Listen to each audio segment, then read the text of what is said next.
Hi guys, welcome to my channel. In today's video I'm going to be talking about the different ways you can erase watercolour whilst painting this barn owl, and I'm also going to be trying out the magic sponge eraser to see if it really is, well, magic. And in case you were wondering, I didn't deliberately mess up my painting just for this video. It happened all by itself, quite unintentionally, but I thought I'd share with you a few options for erasing watercolour mishaps which might help save your paintings from ending up in the reject pile, or worse still, in the bin. So this painting started out pretty well to begin with. I'd drawn out my sketch and decided on a fairly limited colour palette with the idea of painting a semi-realistic owl portrait on a simple white background. I'm using the Fabriano Artistico hot press paper today with a mixture of watercolours in pans, but as always I'll have a list of art supplies in the description box below. I began by painting the owl's eyes first, using a mixture of indigo and burnt sienna to create a really dark, rich, almost black colour, and added in French ultramarine for the highlights. For this painting I mostly used the wet in wet technique, as I love when the paints can mix together on the paper, but it can have unpredictable results. And if you don't like those results, then you need a way to remove or lift that paint back off your paper. So this lifting technique is a great way to correct mistakes, add highlights, or even change values. And the good thing is that you can use a variety of brushes and tools to help you do this. If you're working on larger areas and you want to lift or erase a larger area of paint, you can even use kitchen roll or tissue to do this. But I found the best way for this technique to work, whether you're using kitchen roll or a brush, is to work whilst your paper and your paint are still wet. In this way the paint hasn't had time to seep into the fibres of the paper, so it generally works a lot more effectively than if you try it once your paper and paint are dry. If your paint and paper are still wet, you can simply dry off your brush on a piece of towel or tissue, and in that way it will soak up more readily the water and the paint that you're trying to remove.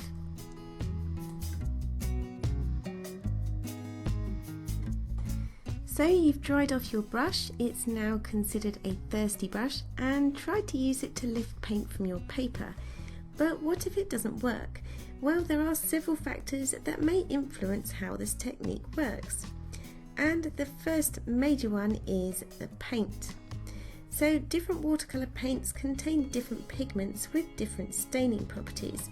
So it's important to check yours if you want to use this technique.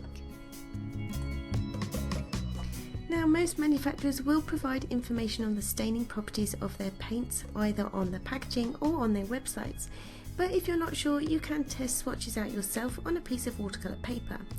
You can try lifting wet or dry paint to see whether your pigment is staining, but generally these tests are best performed once paint has dried to get a more accurate result. So once the paint swatch has dried, if you're testing your own, you'll need to first re-wet it to dissolve the paint and go in with a dry brush to lift the paint from the paper. You can repeat this process dabbing with the tissue in between to get the best results. If the colour lifts, it's not staining, and if it doesn't, it is staining. Now with that said, if you're trying to lift a mistake, chances are you probably didn't plan your colours with this in mind. So if the paint isn't lifting as well as you want it to, or your paper has dried, you can try using a stiffer, more bristly brush.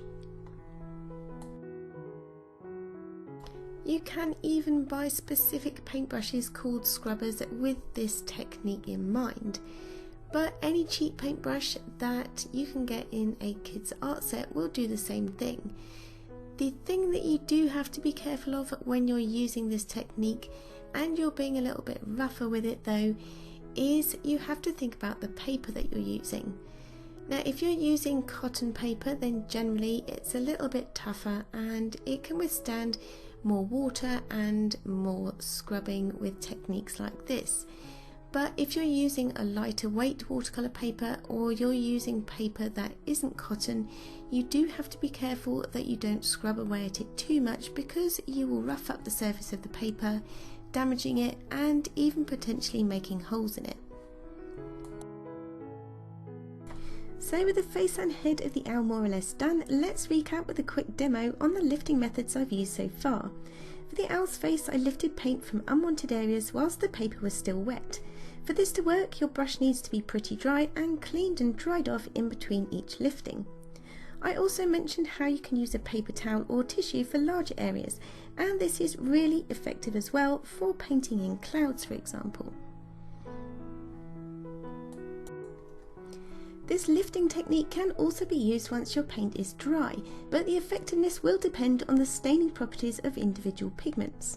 To lift paint from dry paper, you need to first wet the area lightly with a damp brush to loosen off the paint. You can then continue as before, but it may take a bit more work than if your paint and paper are dry. If you're still struggling, you can try a stiffer brush, but be careful to consider the paper, as overdoing the scrubbing can damage the surface and ruin your painting.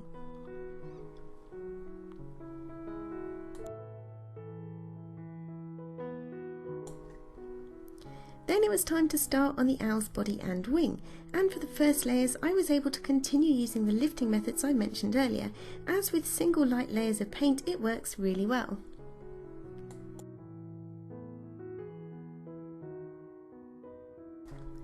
I painted the body of the owl using a mixture of Cobalt, Turquoise and Burnt Sienna, adding in darker shadows with a very dilute mix of Indigo and Burnt Sienna. And then I moved on to the owl's neck and wing. I was really keen on this area to continue mixing the paints on the paper as I'd done with the owl's face and body, and so far I was happy with how it was turning out. I used a darker indigo and burnt sienna on the top of the owl's wing and mixed in burnt sienna and gold brown as a base layer for the bottom of the wing.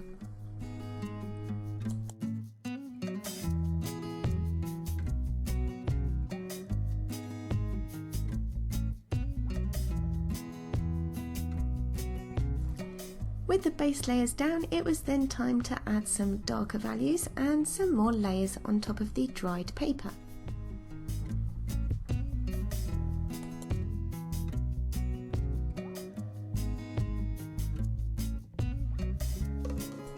I mentioned earlier that I didn't want to overcomplicate this painting, and I wanted to put in the main structures without having to render each and every feather in detail.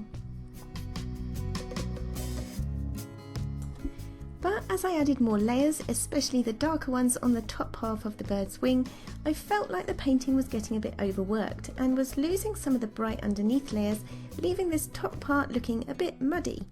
I thought about re-wetting the paper and lifting some colour out, but I wasn't sure how my paper would hold up as I'd already added quite a few layers already. So I moved on to add some darker value with the markings on the owl's wings to see if this would help balance things out.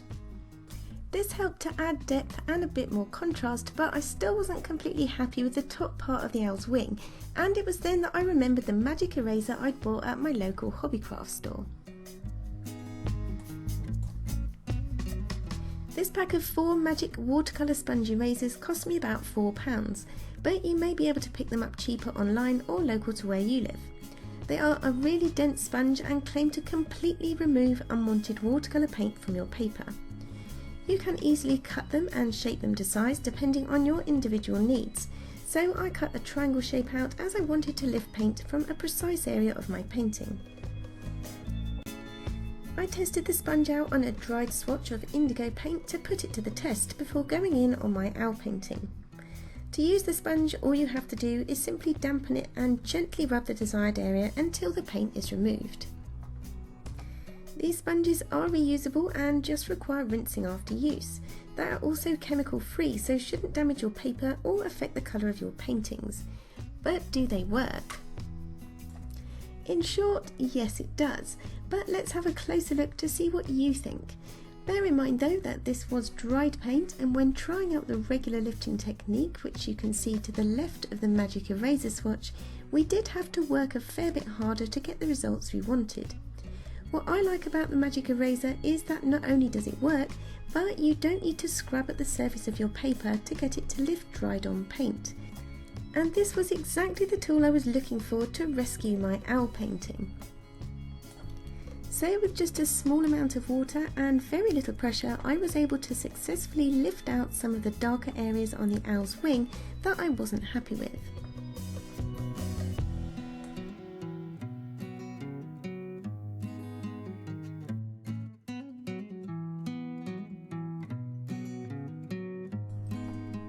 and once the paper was dry I was easily able to go in on top and finish off and tidy up those feathers in the way that I'd kind of wanted them to be in the first place.